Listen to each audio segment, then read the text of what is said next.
Bom dia. Tudo bem com vocês? Que bom. Nós vamos ter um dia muito interessante aqui hoje. Eu vou fazer 6 apresentações diferentes. O Dr. Nelson vai fazer uma apresentação relacionada com a parte da prescrição magistral. Eu escolhi um tema para começar, que vai voltar a gente lá o primeiro ano, talvez, de medicina. Só que, claro, nós vamos fazer isso de uma forma pragmática. Eu sei que ninguém gosta muito da bioquímica. A gente aprende a bioquímica no primeiro ano de medicina. E a gente não dá valor à bioquímica, porque a gente não sabe qual a aplicabilidade que isso vai ter mais para frente. E aí, quando chega lá no terceiro, no quarto, no quinto ano, a gente faz o seguinte, a gente faz de conta que já sabe. E a gente perde uma opção de coisa, porque para você, às vezes, entender o mecanismo, e a coisa está ficando cada vez na base de mecanismo de ação, nós precisamos de uma base bioquímica.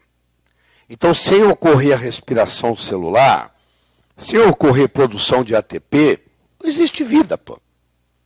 Não existe energia. Tá? Se você me permite, eu vou me apresentar. Eu sou mestre em cardiologia pela Pontifícia Universidade Católica do Rio de Janeiro. Eu sou o primeiro mineiro e o terceiro brasileiro a ser mestre em cardiologia. Teve uma época que não tinha mestrado, no momento ele começou. Então eu fiz o mestrado na PUC em 1973 e 1974, muito tempo atrás. E eu sou fellow do American College of Cardiology. Para quem não sabe, tem mais ou menos uns 20 brasileiros em toda a história do Brasil que são fellows do American College of Cardiology. Para você ser fellow do American College of Cardiology, você tem que provar para eles que você fez uma contribuição importante para a cardiologia mundial. Eu tenho um índice na cardiologia chamado índice de Ribeiro, um índice eletrocardiográfico que eu descobri. E sou fellow desde 1983. Eu sou nutrólogo pela Associação Brasileira de Nutrologia, fiz a prova, fiz o curso, fiz a especialização, e associado com a Associação Médica Brasileira, oficialmente sou um nutrólogo, nós somos 1.041 nutrólogos no Brasil só. E eu queria mostrar para vocês o livro mais importante de cardiologia do Dr. Braunwald. O Dr. Braunwald é provavelmente o cardiologista mais famoso que o mundo já teve.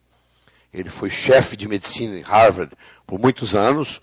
O livro mais vendido em medicina no mundo é o Harrison, que provavelmente você deve ter uma edição dele em casa, mais antiga. Essa é a última edição, a 17ª. E um dos indivíduos que produz esse livro é o Dr. Braunwald.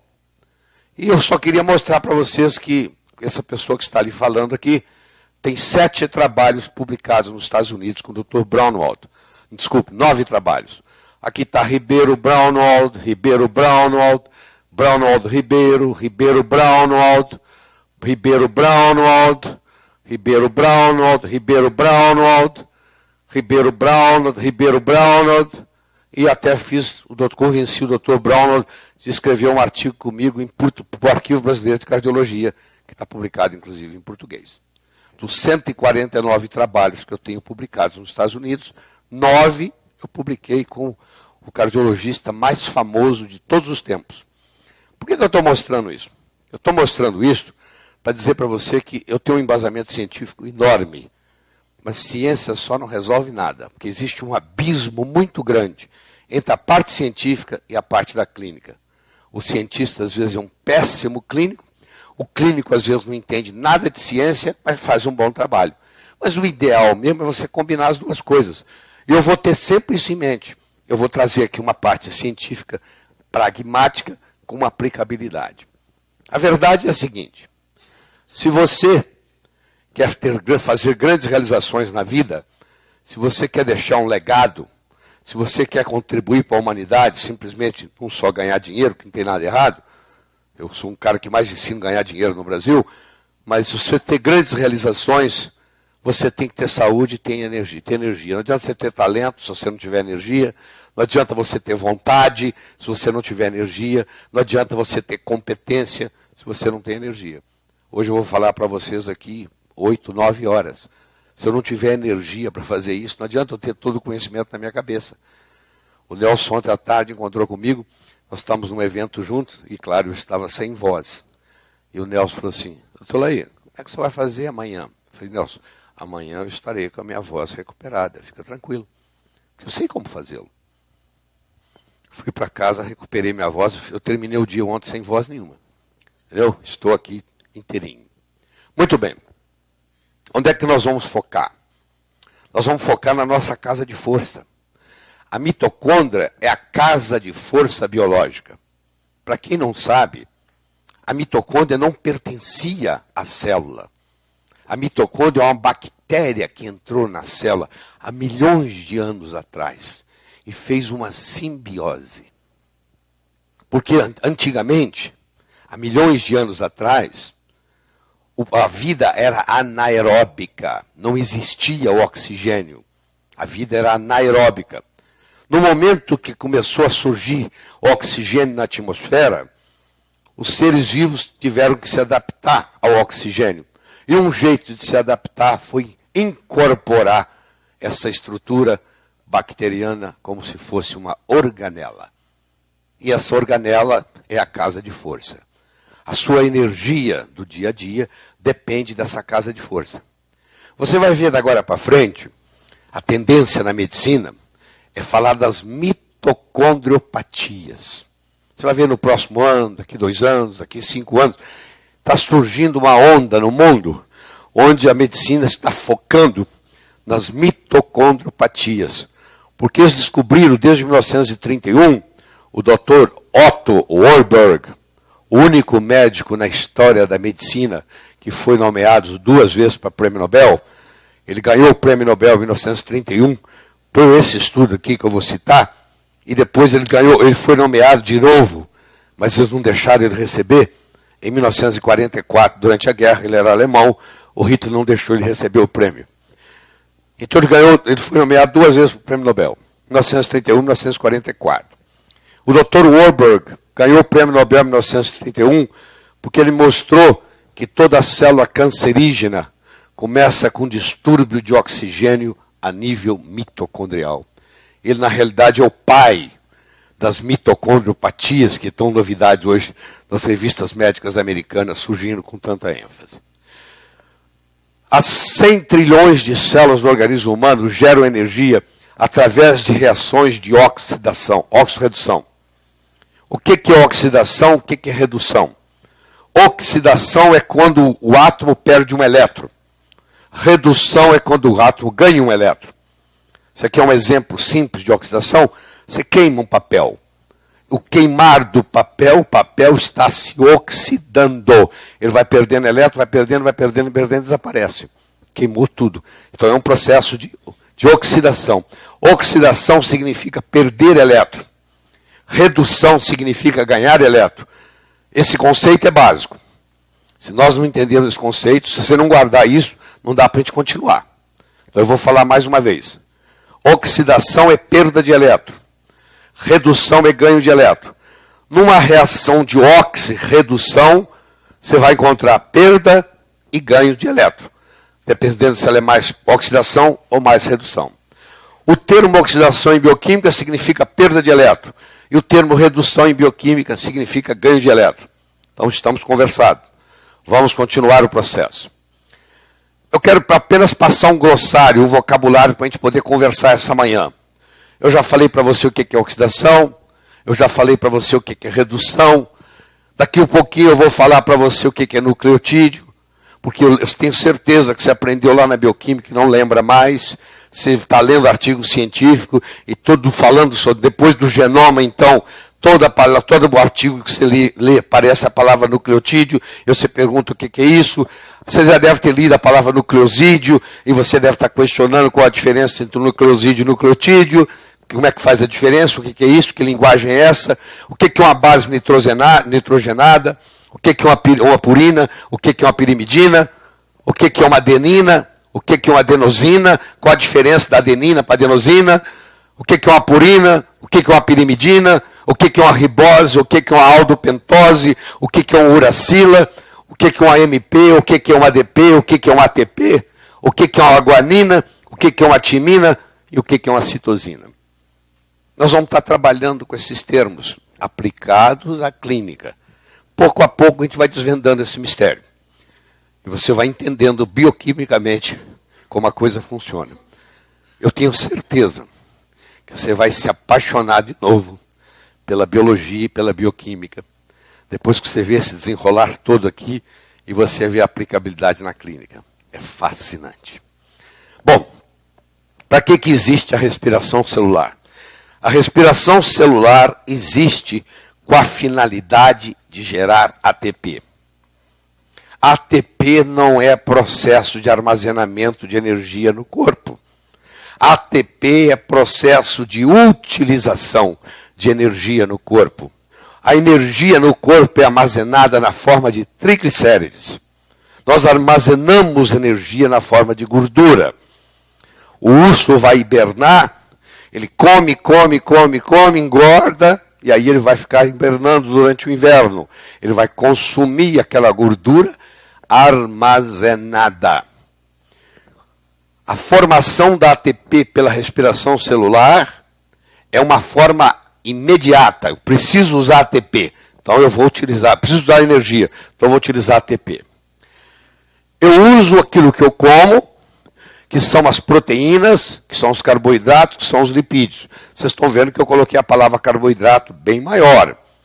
Porque a nossa principal fonte de energia são os carboidratos. Você vai dizer assim, mas a proteína tem a mesma quantidade de energia que um carboidrato. 1 grama de proteína tem 4 calorias. 1 grama de carboidrato tem 4 calorias. Isso é na teoria. Na prática, você vai entender num minuto que não é verdade. Se você ingere uma proteína que é utilizada para estruturar, para criar enzimas, para a parede celular e etc., a energia é zero. Porque ela não vai ser queimada. Eu posso lhe dar um composto de proteína cujo o valor calórico seja zero. Por quê? Porque eu vou lhe dar aminoácidos essenciais que não serão metabolizados, que não serão excretados, que serão utilizados na sua totalidade. Portanto, não serão fonte de energia. Então, a energia naquele alimento vai ser zero. Teoricamente, sim. Se eu queimar a proteína, eu vou obter 4 calorias por grama. Mas as proteínas, os carboidratos e os lipídios, na forma de ácidos graxos, vão gerar para nós a energia. Essa energia, deixa eu mostrar para explicar para você como é que isso funciona. Você imagina o aeroporto de Cumbica. Chega ali inglês trazendo libra. Chega ali americano trazendo dólar. Chega ali argentino trazendo peso. Bom, o que eu faço agora? E nós trabalhamos com real. Aí tem uma casa de câmbio, onde eles vão lá e trocam. O argentino troca o peso pelo real, o inglês troca a libra pelo real, o americano troca o dólar pelo real. E sai com uma moeda única. Nós temos aqui 3 moedas diferentes de energia. As proteínas, os carboidratos e os lipídios. Aí como é que eles vão sair? Eles vão na casa de câmbio e vão trocar isso por uma moeda energética chamada ATP. O ATP é a moeda energética das proteínas, dos carboidratos e dos lipídios. Agora todo mundo saiu com real. Não interessa se veio da Argentina com peso, se veio da Inglaterra com libra, se veio dos Estados Unidos com dólar. Todo mundo vai sair trabalhando com real. Todo mundo vai sair trabalhando com ATP. Pô, você deve estar lembrado lá das reações químicas. Se eu somo A mais B, vai para C mais D. Se eu posso fazer C mais D, virar A mais B, a reação pode ser bidirecional. As reações em bioquímica são reversíveis. Eu posso ir A mais B, virar mais C mais D. Eu posso fazer C mais D, virar A mais B. Você aprendeu isso. E elas têm que se manter em equilíbrio. Quando a diferença de gradiente é zero, elas estão equilibradas. Muito bem. Você concorda comigo que se eu soltar uma pedra nesse despanhadeiro aqui, é muito mais fácil ela descer do que ela subir. O caso desse indivíduo aqui nessa motocicleta. As reações químicas, elas fazem uma variação de energia. Elas têm que manter um equilíbrio. Mas quando elas vão de mais energia para menos energia, elas liberam energia e isso ocorre de uma forma espontânea. Eu não preciso de nada. Acontece automaticamente. Você põe um ferro ali no ar livre e deixa ali, automaticamente ele vai enferrujar. Ele vai se oxidar. Automático. Você não precisa esquentá-lo, não precisa nada. Não precisa pôr enzima, nada. Por outro lado, e aí eu vou criar o chamado G negativo. Essa aqui está mais negativa do que aquela lá. Agora, se eu quiser subir o morro, eu vou ter um outro tipo de coisa, eu vou depender de energia. A água não sobe ladeira. Para subir ladeira eu tenho que ter uma bomba. Então as reações também são assim. Tem reações que vão numa direção sem problema nenhum, porque são espontâneas, e tem reações que vão ter que subir o morro. Quando a reação é morro abaixo, essa reação se chama exergônica. Ela vai liberar energia. Quando essa reação é morro acima, ela se chama endergônica. Ela não é espontânea. Ela vai consumir energia. Então você tem que entender isso. Na produção do ATP, eu vou ter momentos onde eu vou ter reações endorgônicas, eu vou subir o morro, e vai ter momentos onde eu vou ter reações exergônicas. Eu vou descer o morro. Então isso você vai ter que entender.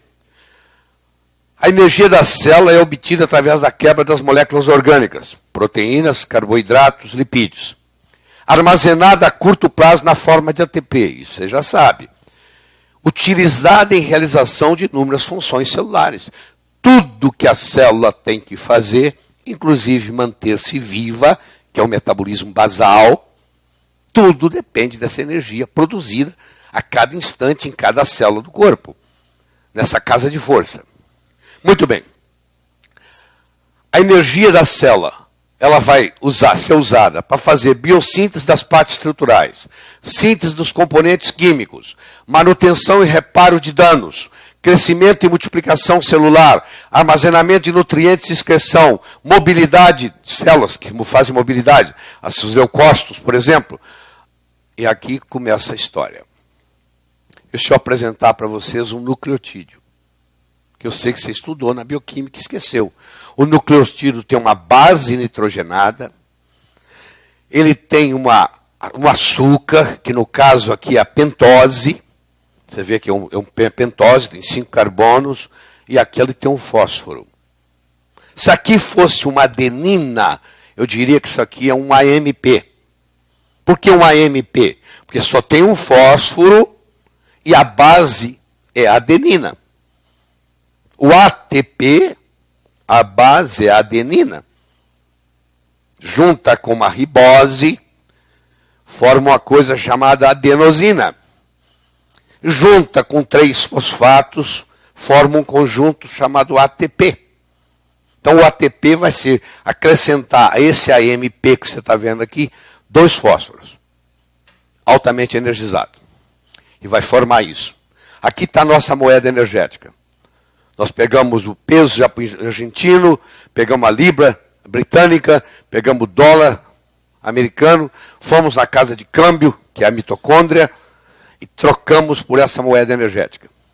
Essa moeda energética, você vê lá, ela tem adenina aqui, ó, uma base nitrogenada, olha o nitrogênio lá. Ela tem uma pentose, aqui a pentose, ó, e ela tem 3 fosfatos energéticos.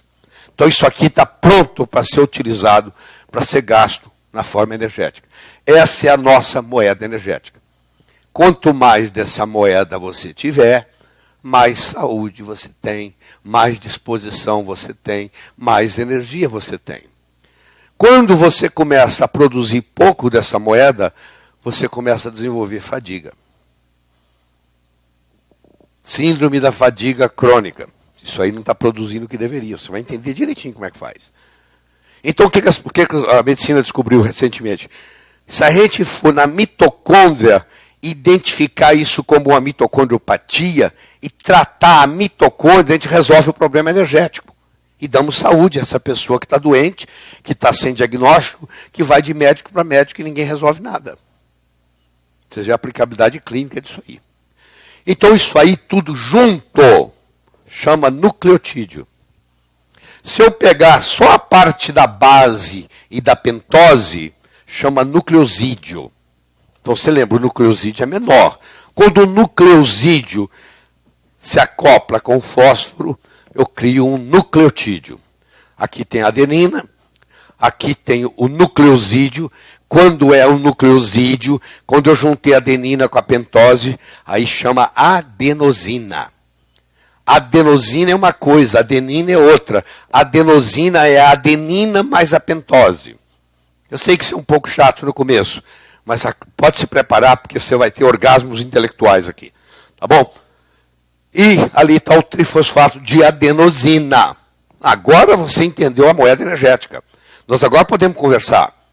Porque até então, você tinha vago lá da bioquímica do primeiro ano que você esqueceu o que era ATP. Está aqui o ATP para você. É a moeda energética biológica. É a moeda energética que o ser humano usa para viver. Sem isso aqui tem morte. Tá? Então, deixa eu mostrar para você aqui. Eu posso ter base pirimidina, que é o caso da timina e a citosina, ou eu posso ter uma base purina, como é o caso da adenina e da guanina. No caso do ATP, como eu tenho no caso do ATP, eu tenho aqui, no caso do ATP, eu tenho uma adenina, então a base, a moeda energética, a base da moeda energética é a purina. É uma purina que se junta com a pentose, e que é o açúcar, que se junta com fosfato. Mais um, 3 fosfato. Por isso que chama ATP. ATP é adenosina, que é isso aqui, trifosfato. Adenosina, trifosfato. Fizemos o ATP. Bom, como é que isso gera? O que é a respiração celular? É extrair energia dos alimentos para produzir ATP. Como é que isso ocorre? Quais as etapas? Tem 3 etapas importantes. 3 etapas. A primeira etapa chama-se glicólise. Eu vou mostrar para você como ocorre a glicólise. A própria palavra já diz, é a quebra da glicose. A segunda etapa é o ciclo de Krebs, descoberto por um indivíduo chamado Hans Krebs, que nasceu na Alemanha e depois se naturalizou inglês e descobriu isso lá na Inglaterra. Então tem lugar que vai chamar ele de o britânico Hans Krebs descobriu o ciclo de Krebs, ou o alemão Hans Krebs. Você lê em literatura alemã, eles vão dizer que ele é alemão. Se você lê em literatura inglesa, ele vai dizer que ele é inglês. Então eles ficam brigando por ele. Porque realmente ele descobriu 10 reações fantásticas que criaram o ciclo de Krebs, o ciclo do ácido cítrico, o ciclo tricarboxílico. E finalmente, nós vamos estudar a cadeia respiratória. Quando você põe esses 3 juntos, a glicólise que gera 2 ATPs, o ciclo de Krebs que gera apenas 2 ATPs. Você vai falar assim, mas peraí, se o ciclo de Krebs gera apenas 2 ATPs e a cadeia respiratória gera 34 e 2, 36 e 2, 38, uma molécula de glicose me dá 38 ATPs, por que o ciclo de Krebs é muito mais conhecido? Porque o ciclo de Krebs prepara para a cadeia respiratória. Ele gera 2 ATPs, mas ao mesmo tempo ele coloca elétrons energizados no NAD, NAD+, e no FAD. E vocês vão ver daqui um pouquinho o que é NAD e o que é FAD. NADH se conhece, já ouviu falar nisso, né? Então nós vamos mostrar isso aqui. A cadeia respiratória é também conhecida com o nome de fosforilação oxidativa, porque aqui vai estar o oxigênio para puxar o elétron daqui e formar CO2 e água. Muito do que você come sai na respiração na forma de CO2. Se você não sabia, fica sabendo agora. Muito da proteína, do carboidrato e do lipídio que você ingere, ele sai na respiração na forma de CO2. Vai entender como direitinho. Então isso aqui passa essa cadeia respiratória, faz a fosforilação oxidativa, Ali geram 34 ATPs, o ciclo de Krebs gera 2,36, a glicose gera 2,38. Isso, meus amigos, do ponto de vista ideal. Mas não é assim. Se fosse todas as vezes uma molécula de glicose gerar 38 ATPs, nós estaríamos no paraíso. Só que existem deficiências enzimáticas nesse processo. Pode gerar 34, pode gerar 30, pode gerar 28, pode gerar 20. Aí vem a fadiga crônica. Porque apesar de estar funcionando, está faltando a geração de ATPs suficiente. Então o total disso aqui, máximo, essa engrenagem funcionando perfeita, são 38 ATPs. Mais uma vez, deixa eu mostrar para você a moeda energética. Eu tenho aqui a adenina, que é uma base nitrogenada, purina.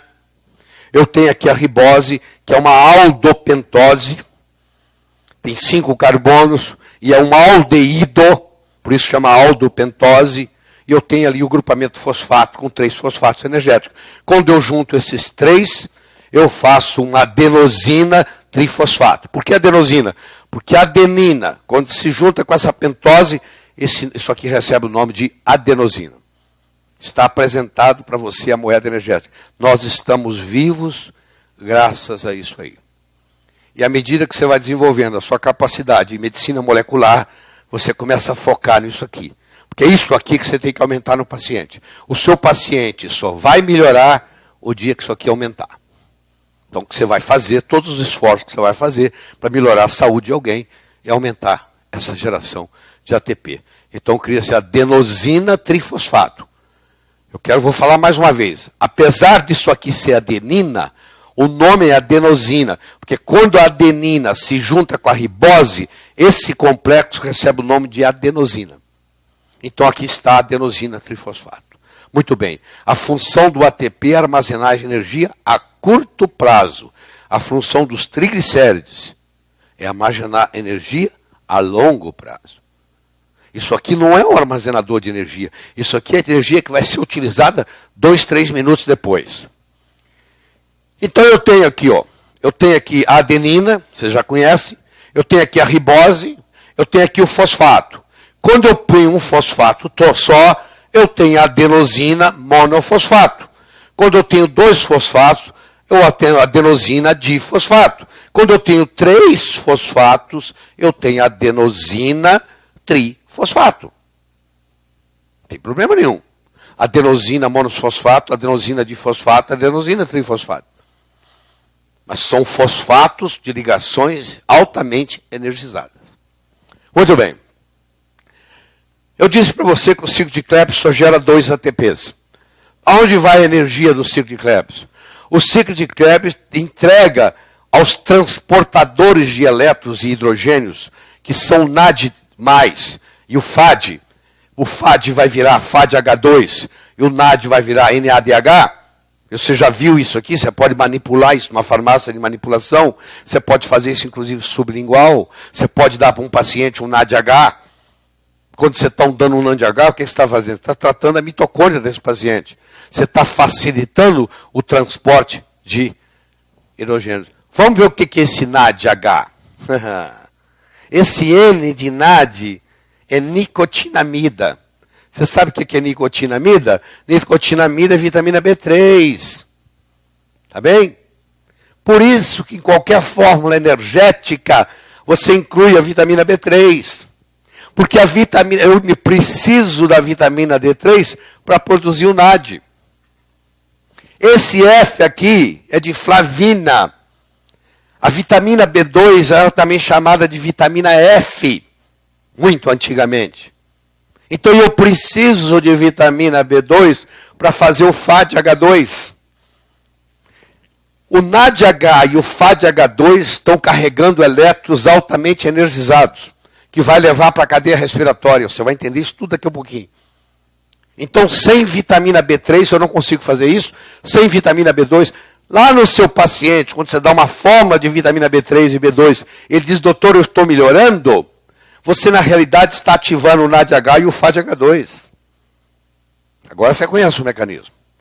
São carreadores de elétrons ricos em energia até o oxigênio. O oxigênio fica na cadeia respiratória assim, ó. Vem cá que eu estou te esperando. Vem cá. Ele atrai os elétrons altamente energéticos. Então vamos começar. São 3 fases. A glicose, o ciclo de Krebs e a cadeia respiratória. Vamos começar com a glicose. Primeiro, tem que subir o morro. Você quer pular de asa delta? Você vai ter que subir o morro, querido. Você vai gastar energia do seu carro para subir ou vai a pé até o topo daquela montanha. Então, na glicose, primeiro você sobe o morro. Você começa gastando 2 ATPs. Tem gente que não tem nem esse ATP para gastar, para começar. Como é que eu vou pular de asa delta se eu não consigo subir o morro? Eu tenho que ter energia para subir o morro. Muito bem, produz 4 ATPs. Mas peraí, você não falou que a glicose produzia 2 ATPs? Produz 2. Ela produz 4, gasta 2. Ela só produz 2. O que interessa é o saldo. Eu paguei primeiro 2 para subir o morro. E agora eu vou pular de asa delta, que vai me dar 4. Como eu fiz 4, gastei 2, eu fiquei com 2. Oxida a glicose. O que ele faz? Ele, além de me dar 2 ATPs, ele pega o NAD+, e transforma em NADH. Ele agora me pega esse carregador de elétrons e põe um elétron energizado nele. E o oxigênio está lá na cadeia respiratória. Vem cá, é aqui que você tem que vir. O oxigênio fica fazendo a torcida. Faz mais uma coisa.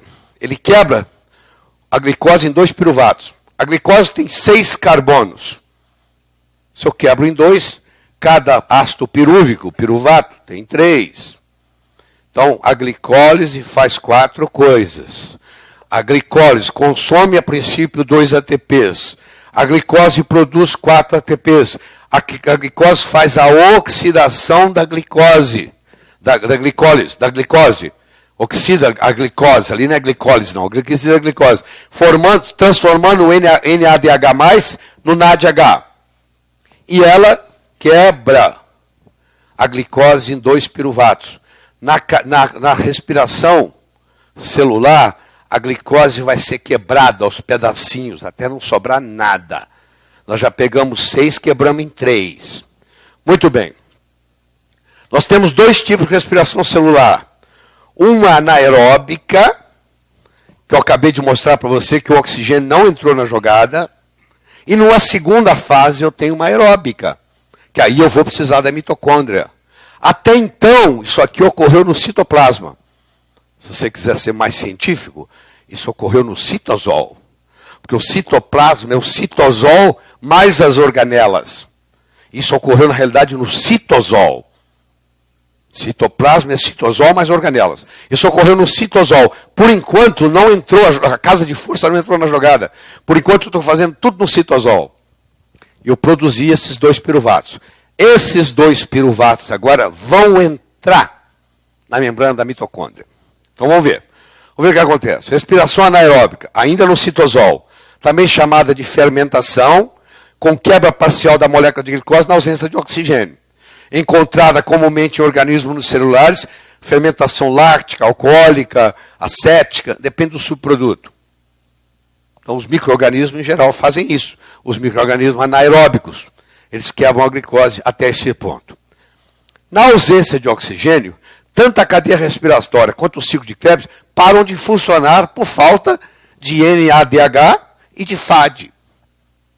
Não tem jeito deles funcionarem. Então, o processo de fermentação impede que a glicólise também pare na ausência de oxigênio, restaurando o estoque de NADH. O atleta está correndo, ele começa a entrar em falência. O que acontece? Começa a respiração anaeróbica a funcionar para não deixar parar. Começa a produzir ácido lático. O ácido lático que produz no atleta é consequência de uma respiração celular anaeróbica. Então o que acontece? Aí tem o processo de fermentação. No caso aqui, uma fermentação láctica, que vai formar um lactato. No caso aqui, uma fermentação alcoólica, que você põe a uva lá e vira etanol. É uma fermentação que vai virar álcool. Muito bem, vamos ver aqui. Vamos estudar o que a gente precisa.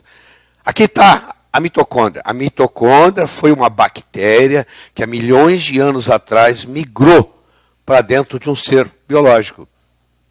vivo, com celular. E aí ela se adaptou e resolveu morar lá. E fez uma simbiose. Então isso é uma simbiose perfeita, funcionando. Então você tem que estudar a anatomia e a fisiologia da mitocôndria para entender isso aqui. A mitocôndria, para começar, ela tem duas membranas. Ela tem uma membrana externa e tem uma membrana interna. A membrana externa é essa mais grossinha aqui, marrom. A membrana interna é essa branquinha aqui que está fazendo volta. Dentro da membrana interna tem uma coisa chamada matriz. Está em azul. Quando a matriz faz uma dobrinha, nessa curva aqui tem uma coisa chamada crista. Então você vai ter que guardar o que é matriz mitocondrial, o que é crista mitocondrial. Por quê? Porque o ciclo de Krebs vai acontecer na matriz. E a cadeia respiratória e a fosforilação oxidativa vai ocorrer na crista. Então você tem que entender isso, quando chegar lá. Então o ciclo de Krebs ocorre na matriz e a cadeia respiratória ocorre com a fosforilação oxidativa, ocorre na crista da mitocôndria. A glicólise ocorre onde? Aqui, ó, no citosol. Não entrou ainda. Muito bem. Então o que acontece? Essa mitocôndria, ela é a casa de força. E por causa dos problemas que nós temos, das poluições, etc., hoje é comum ela não dar conta do trabalho. Ela entra em fadiga. Do mesmo jeito que você tem fadiga adrenal, você tem fadiga mitocondrial. A casa de força não está funcionando apropriadamente. Aí o paciente desenvolve fadiga crônica. Aí vem a síndrome da fadiga crônica, e etc, etc, etc. Então hoje nós temos muita terapêutica orientada no sentido de tratar a fadiga mitocondrial. Isso se chama antifadiga mitocondrial. Vamos entender isso melhor. É lindo, gente, é fascinante. Olha só. Eu tenho aqui, ó, o americano que trouxe dólar. Eu tenho aqui o argentino que trouxe peso. Eu tenho aqui o britânico, o inglês que trouxe libra. Eu vou na casa de câmbio, eu tenho que transformar isso tudo em real. Como é que eu transformo isso tudo na moeda ATP? Bom, aqui tem o carboidrato, tem a glicose, que vai produzir 40 ATPs, vão gastar 2, vão sobrar 38. A glicólise vai gastar 2 ATPs e vai produzir 2, vai produzir 4, o saldo é 2. Aqui eu tenho os aminoácidos, que por uma desaminação na oxidação e oxidação, eu vou produzir o piruvato. Então eu posso produzir o piruvato. Me acompanha aqui porque está ficando importante. Eu posso produzir o piruvato a partir do carboidrato, ou eu posso produzir o piruvato a partir da proteína. Eles vão virar piruvato. O piruvato agora vai poder entrar na mitocôndria. Até então, isso aqui é citosol. Muito bem. Uma oxidação do piruvato constitui uma coisa chamada acetil-CoA. Você viu que o lipídio ficou para trás. Bom, e como é que eu vou usar a energia do lipídio? A energia do lipídio, o lipídio vira ácido graxo. O ácido graxo vai direto para cá. Já ouviu falar de uma coisa chamada beta-oxidação? Agora você entende o que é beta-oxidação. É quando o ácido graxo vai direto para acetilcoenzima A. Porque só entra na mitocôndria acetilcoenzima A. Então, para o lipídio participar dessa brincadeira, o ácido graxo tem que virar acetil-CoA. E ele virou acetil-CoA. Então agora estão os 3. Muito bem. Agora, na mitocôndria, no ciclo de Krebs, na cadeia respiratória, esses 3 componentes que nós ingerimos, a nossa dieta, vai virar 38 ATPs por cada molécula de glicose. E vai sobrar lixo. Quando você tem o seu carro funcionando, você não veio no seu carro hoje, você não pôs gasolina, ele não funcionou, mas você não tem um cano de descarga. Por melhor que seja o seu carro, tem que ter cano de descarga. Tem que soltar alguma coisa, tem que soltar um resíduo. Qual que é o resíduo que sobra? É o gás carbônico, que vai ser eliminado pelo pulmão, e os radicais livres, que vão surgir em consequência disso. Mas como isso está acontecendo dentro da mitocôndria, quem vai ser lesado primeiro? A mitocôndria. Ou seja, quando você tem um excesso de radicais livres, quem paga o pato? A mitocôndria. A casa de força é lesada. Por isso que eu tenho que cuidar bem da mitocôndria. Porque é ela que é mais sacrificada na jogada. Está fazendo sentido? Muito bem. Eu tenho uma série de lubrificações para ser feita aqui. Vitaminas, minerais que ajudam nesse processo. Nós já conversamos sobre isso. Por exemplo, vou dar um exemplo para você agora, prático, objetivo. Eu gosto muito de receitar L-carnitina. Você sabe por que você receita L-carnitina? Você vai entender agora. Porque a L-carnitina é um lubrificador. Ela facilita o processo de beta-oxidação. Ela pega esse ácido graxo aqui e transforma ele em acetil-CoA. Por isso que você gosta de usar L-carnitina. Por isso que o atleta melhora o rendimento. E assim vai. Eu posso ficar horas aqui discutindo isso com você. Nós pegamos a L-carnitina, facilitamos o ácido graxo, virar acetil-CoA, que vai entrar agora na mitocôndria, e vai entrar no ciclo de Krebs, e vai entrar na cadeia respiratória, e vai me entregar minhas moedas energéticas que eu estou precisando. Está fazendo sentido? Muito bem. Não é lindo isso, gente? Isso é fascinante. Aqui eu tenho a glicólise, aqui eu tenho o ciclo de Krebs, aqui eu tenho a cadeia respiratória.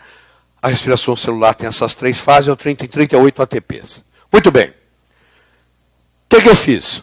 Durante a glicólise até agora, que eu estou na glicólise com você até agora, eu só expliquei para você a glicólise. Eu gerei 2 ATPs, eu gerei 4. Gastei 2, sobraram 2. E eu gerei 2 NADH. Para que serve isso? São carreadores de elétrons altamente energéticos que eu vou levar lá para a crista da mitocôndria, na cadeia respiratória.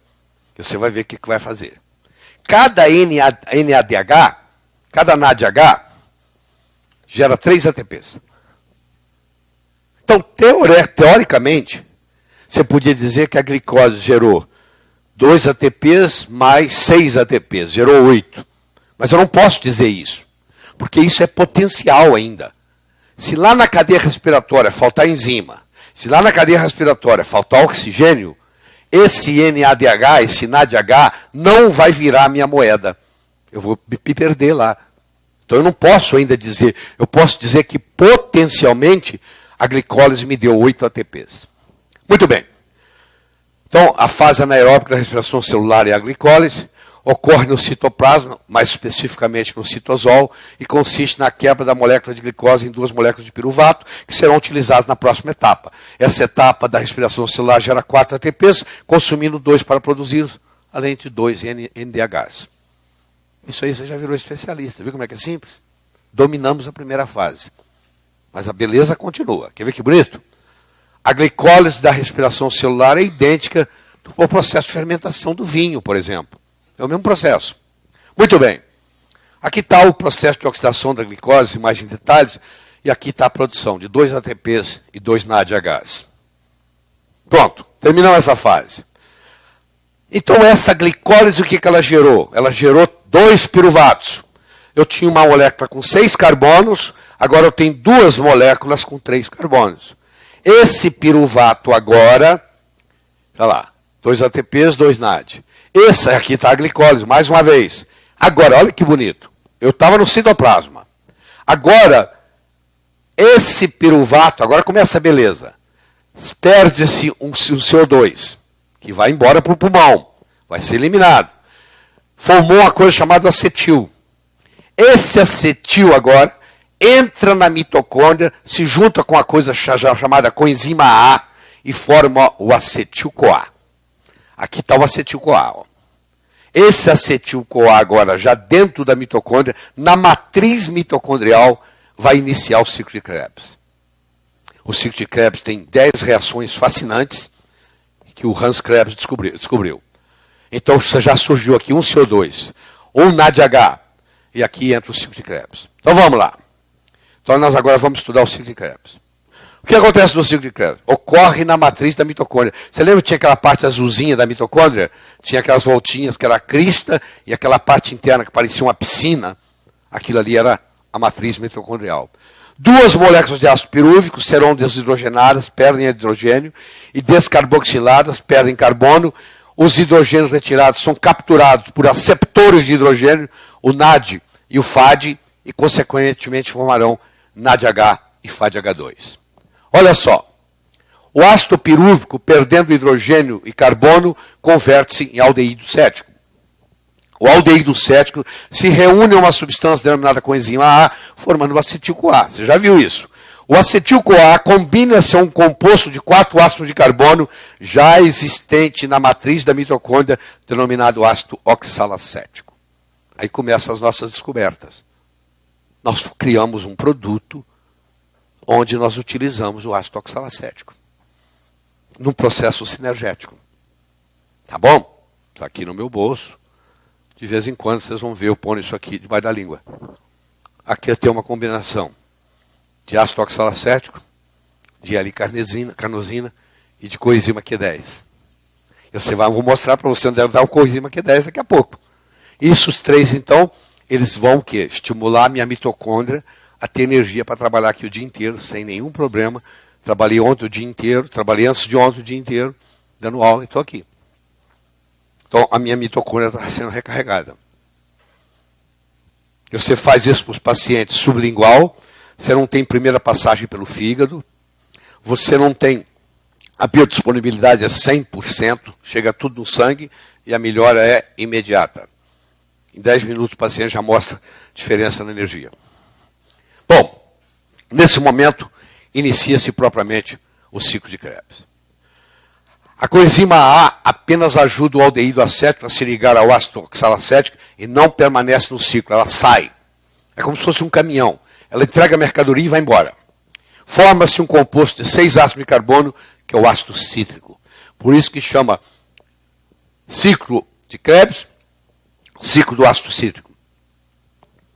Esse ácido possui 3 carboxilas, dessa forma o ciclo de Krebs também é conhecido como ciclo do ácido cítrico ou ciclo do ácido tricarboxílico.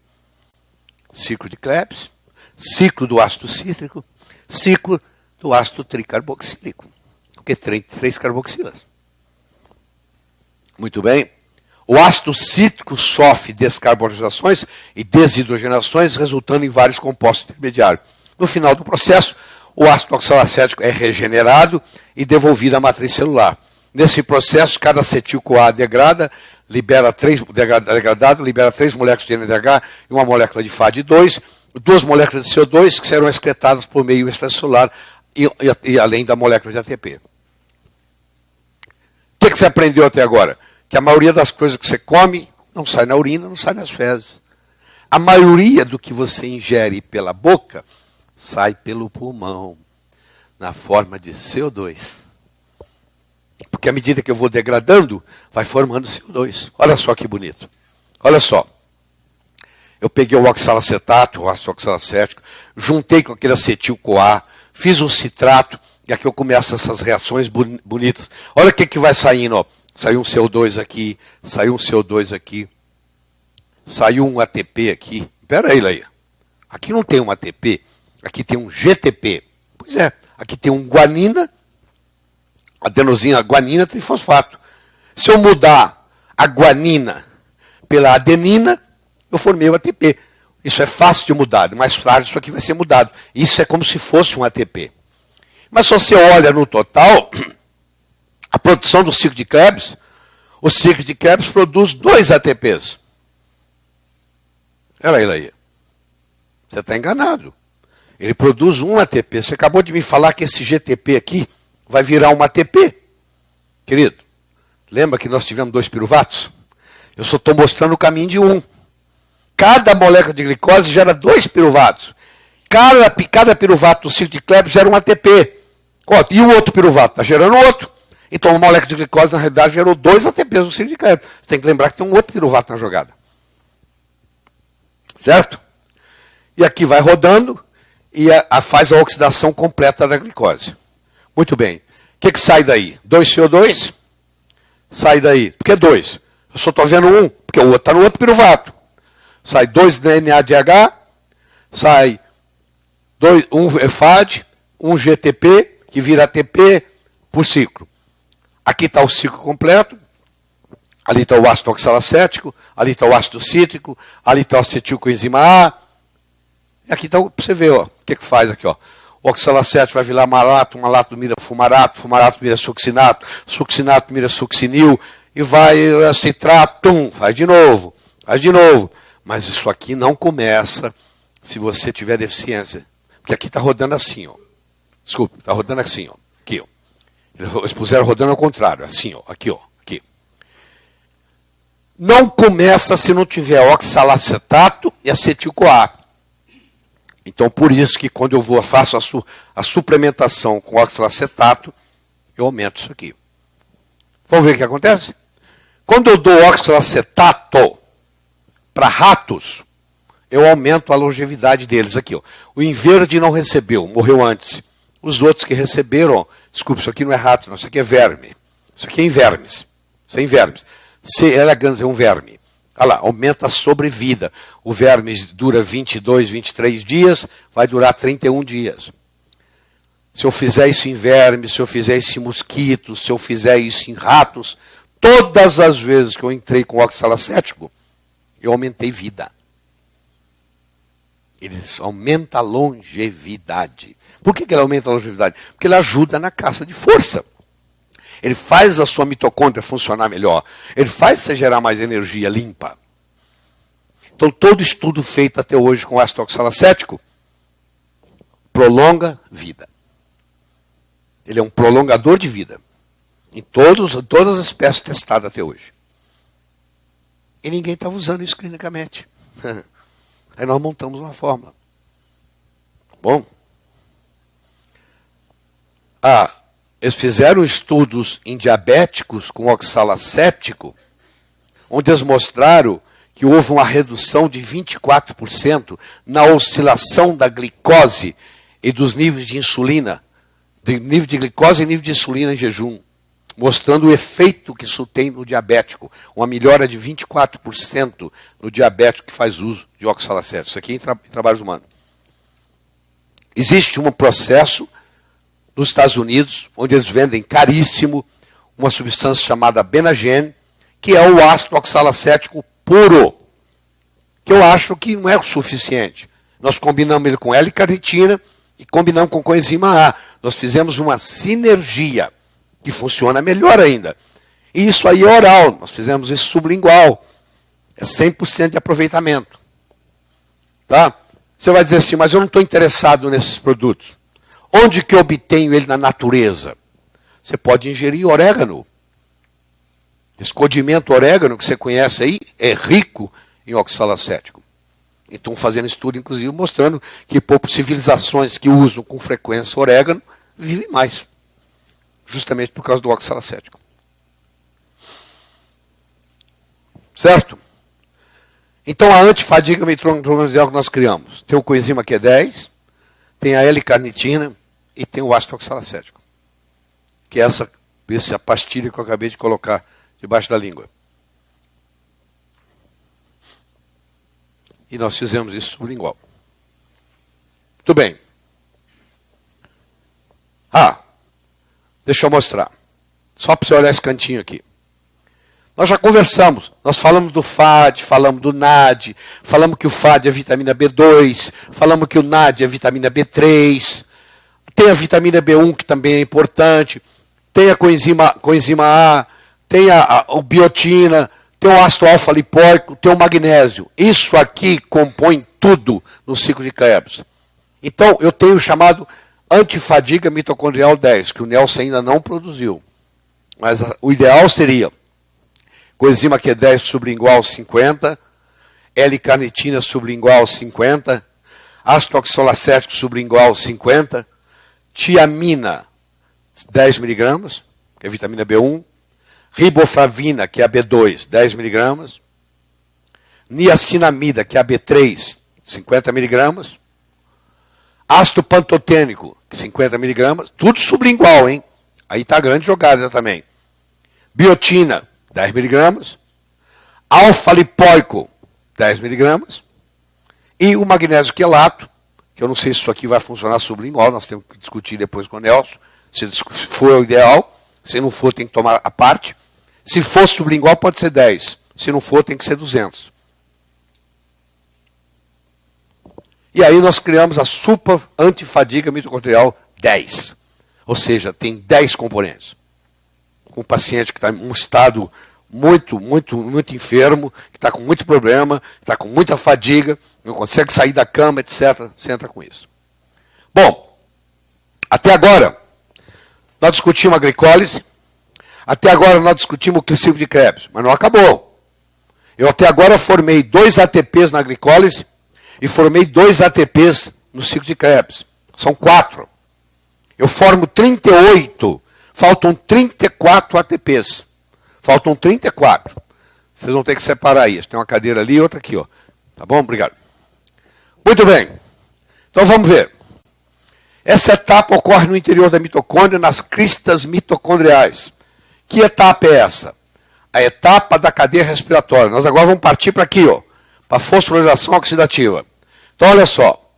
As moléculas de hidrogênio retiradas da glicose pelas moléculas de NA de FAD, produzindo NADH e FADH2, durante a glicose e o ciclo de Krebs, serão transportadas até o oxigênio, formando moléculas de água, liberando energia para a produção do ATP. Na cadeia respiratória, as moléculas de NAD e FAD funcionam como transportadores de hidrogênio. Existem, então, proteínas intermediárias denominadas citocromos. Você já viu falar no citocromo, você vai ver onde é que ele atua agora. Que permite a liberação gradativa de energia. As proteínas citocromos têm o papel de transportar os elétrons dos hidrogênios gradativamente. Os hidrogênios liberam energia utilizada na fosforilação. Depois de descarregados, já no final da cadeia respiratória, o hidrogênio combina-se com o oxigênio, formando água. Então o que você comeu no fim virou CO2 e água. Não tem outra coisa. Tudo que você come, tudo que você ingere, no final viram CO2, água e ATP. Sobrou mais nada. Por ocorrer na presença do oxigênio, a fosforilação é denominada oxidativa. Fosforilação oxidativa. Então, olha aqui, vamos ver que bonito. Aqui está a glicólise. Acontece no citoplasma. Entrou na célula, fez um ciclo de Krebs, passou para a crista da mitocôndria, que eu já mostrei para vocês a anatomia. Fez o transporte de elétrons. Cadeia transportadora de elétrons. Formou-se, então, um total 34 ATPs, mais 32, mais 2, 36, mais 2, 38. Então, e aí vai mostrando. Está aí o ciclo de Krebs, está aí a cadeia respiratória. Está aí mostrando. Deixa eu parar um pouquinho aqui. Eu tenho aqui 3 proteínas. E eu tenho aqui a famosa ATP sintase, ou ATP sintetase. A energia será transportada aqui e vai fazer isso aqui rodar e produzir, pegar o ADP e virar ATP. Vou produzir isso na crista da mitocôndria. Olha que interessante. Aqui eu tenho o chamado NADH desidrogenase. Aqui eu tenho o citocromo BC1. Aqui eu tenho o citocromo oxidase. Aqui eu tenho a ubiquinona, o coenzima Q10. Agora você descobriu onde é que o coenzima T10 atua. O coenzima Q10 ele pega o elétron da NADH desidrogenase e leva ele para o citocromo BC1. Se ele não estiver lá, meu filho, não acontece nada. A respiração para ali. Aqui tem o citocromo C. Ah, agora eu estou vendo onde está atuando. Ele atua aqui, ele vai atuar. Isso aqui vai levar para a bomba que vai produzir o ATP. Então, eu vou passar um filme para você. Olha que bonito. Que coisa linda, olha. The electron transport chain is a series of protein complexes embedded in the mitochondrial membrane. Electrons captured from donor molecules are transferred through these complexes. Coupled with this transfer is the pumping of hydrogen ions. This pumping generates the gradient used by the ATP synthase complex to synthesize ATP. The following complexes are found in the electron transport chain. NADH dehydrogenase, cytochrome BC1, cytochrome oxidase, and the complex that makes ATP, ATP synthase. In addition to these complexes, 2 mobile carriers are also involved. Coenzima Q10, ubiquinona, and cytochrome e C. citocromo C. Other key components in this process are NADH Carrega and the electrons from os it, elétrons são energizados, ó. hydrogen ions,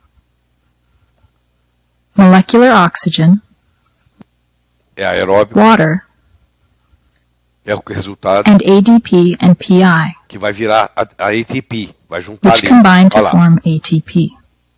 olha só como é que funciona, que bonito. At the start of the electron Vai transport começar o chain, processo, ó. 2 electrons are passed from NADH into the NADH dehydrogenase complex. 2 elétrons. Coupled with this transfer is the pumping of 1 hydrogen E o ion for each hidrogênio vai para electron. fora. O elétron Next, cai no the 2 coenzima electrons are Q10. transferred to O coenzima ubiquinone. Q10 vai levar para o Ubiquinone is BC1. called a mobile transfer molecule Oh. because it moves the electrons to the cytochrome BC1 complex. Each electron is then passed from the cytochrome BC1 complex Citocromo to C agora vai cytochrome C. levar, ó. Vai levar Cytochrome ele C accepts each electron one at a time. 1 hydrogen ion is pumped through the complex as each E os electron is hidrogênios vão transferred. acumulando aqui fora, ó. The next major step Entra occurs a in the membrana interna cytochrome e externa. oxidase Olha lá. complex. O citocromo This C está step levando, ó. requires 4 Está levando. electrons. Aqui These tem a 4 citocromo electrons oxidase. interact with a molecular oxygen molecule and 8 hydrogen ions. The 4 electrons, 4 of the hydrogen ions, and the molecular oxygen are used to form 2 water molecules. Formando The other 4 água, ó. hydrogen ions are pumped across the membrane. This series of hydrogen pumping Acumulou steps hidrogênio aqui creates a fora, olha lá, olha lá. The potential Formou energy in this gradient is used Esse by ATP hidrogênio agora vai synthase começar to a make entrar nessa ATP bomba from sintetase. ADP Olha lá, and vamos inorganic fazer ela phosphate. girar, porque são energizados. É uma comporta de ATP água que vai synthesis abrir, steps you see vai here fazer a are energia. discussed in A greater usina detail in elétrica, the só que ATP aqui não é synthesis elétrica, gradients aqui é animation. bioquímica. Olha lá, a usina vai começar a funcionar, olha lá, ela está funcionando, ó, e vai sair na ATP aqui embaixo, ó. Entra ADP, sai ATP. This animation illustrates 2 full cycles of electron donation. In biological systems, however, many electron transport cycles occur simultaneously. Olha lá, entra Helping ADP, to sai ensure that ATP, the ó. proton A gradient máquina vai is produzindo, always chama maintained. ATP sintetase, ou ATP sintase. Tá? Deixa eu pular isso aqui, deixa eu passar aqui, peraí. Então o que aconteceu? Aconteceu o seguinte, nós começamos com a glicólise lá no citosol, nós entramos na mitocôndria, fomos para a matriz dela, fizemos o ciclo de Krebs, ou ciclo do ácido cítrico, fomos para a quista da mitocôndria, formamos a fosforilação oxidativa e nós terminamos com 34 ATP aqui, mais 2 ali, mais 2 lá, 38. Teoricamente, uma molécula de glicose nos deu 38 ATPs. Teoricamente, na prática não é verdade. Tem que estar tudo isso funcionando muito bem para dar 38. Seria o máximo que eu poderia obter de uma molécula de glicose, seria 38 ATPs. Esse é o máximo que eu poderia obter. Então está aqui o resultado de condições da respiração celular. Ela vai dar, em condições ideais, uma molécula de glicose pode produzir até 38 ATPs, que é a moeda energética da biologia. Agora você teve uma ideia como é que funciona. Agora vai ficar mais fácil.